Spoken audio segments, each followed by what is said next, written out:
সুপ্রিয় দর্শক শ্রোতা, আসসালামু আলাইকুম।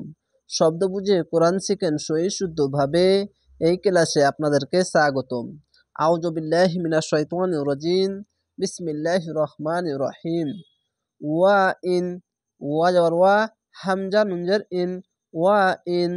আযামুত, আইন যাওয়ার আ, জা যাওয়ার জা, আজা মিম তপেস মুত, আযামুত, আযামুত। এই তাসদিদ ওয়ালা অক্ষরটিকে ধরবে। তোয়ালাক, যাওয়ার পাশে খালি আলিফ এক আলিফ টেনে পড়বেন। ত যাবার ত, লাম আলিফ যাবার লা, তোয়ালা, কব যাবার ক, তোয়ালাক। এটি মোটা অক্ষর, এটিও মোটা অক্ষর। ফাইন্নাল, এখানে ওয়াজিব গুন্না। এখানে দেখেন ওয়াজিব গুন্না দুটি, মিমের উপরে তাসদিদ এবং নুনের উপরে তাসদিদ থাকলে ওয়াজিব গুন্না হবে। এখানে দেখেন নুনের উপরে তাসদিদ, তার জন্য ওয়াজিব গুন্না হচ্ছে। ফাইন্নাল, ফাইবার ফা, হামজা নুনের ইন, ফাইন নুন লাম যাবে নাল, ফাইন্নাল।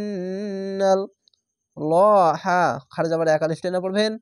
আল্লাহ লেখা থাকলে ডান পাশের অক্ষর দেখবেন, যদি উপরে যাবার বা পেশ যদি উপরে আসলেই কি হবে, মোটা করে পড়তে হবে। লহা। সামিউন, সিন যাওয়া সা, মিম ইউজের মি, জেরের পাশে ইয়া সাকিন এক আলিফ টেনে পড়বেন।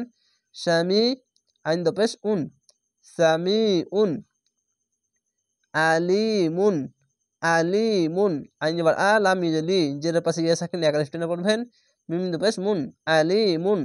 এখানে আয়াত আছে, থামতে হবে, তার জন্য শেষ অক্ষরে সাকিন দিতে হবে। দুই যাবার, দুই পেশ এবং এগুলো বাদ দিয়ে কি দিতে হবে, সাকিন দিতে হবে। থামতে এলে সাকিন দিতে হবে। শুধু দু জাবারের পাশে খালি আলিফ আসবে, তাহলে এক আলিফ টেনে পড়তে হবে। খার জাবারে এক আলিফ টেনে পড়তে হবে। এই দুটি বিষয়ে খালি শুধু টেনে পড়তে হবে, না তো এখানে সাকিন দিয়ে তিন আলিফ টেনে পড়বেন। কেন, জেরের পাশে ইয়া সাকিন এক আলিফ টেনে পড়তে হয়। শেষ অক্ষরে সাকিন দিলে 1 2 3 তিনটি অক্ষর তিন আলিফ টেনে পড়বেন, মাদ্দে আরজি হবে। আলিম, এভাবে টেনে পড়বেন। আশা করি আপনারা বুঝতে পেরেছেন। এভাবে ক্লাসগুলো দেখবেন, ইনশাআল্লাহ পবিত্র কোরআন শুদ্ধভাবে জেনে নিতে পারবেন। গুন্না কিভাবে হবে বা গুন্নাগুলোর নাম কি, স্পষ্টভাবে এই পবিত্র কোরআন, কালার কোড কোরআন শিখে নিতে পারবেন।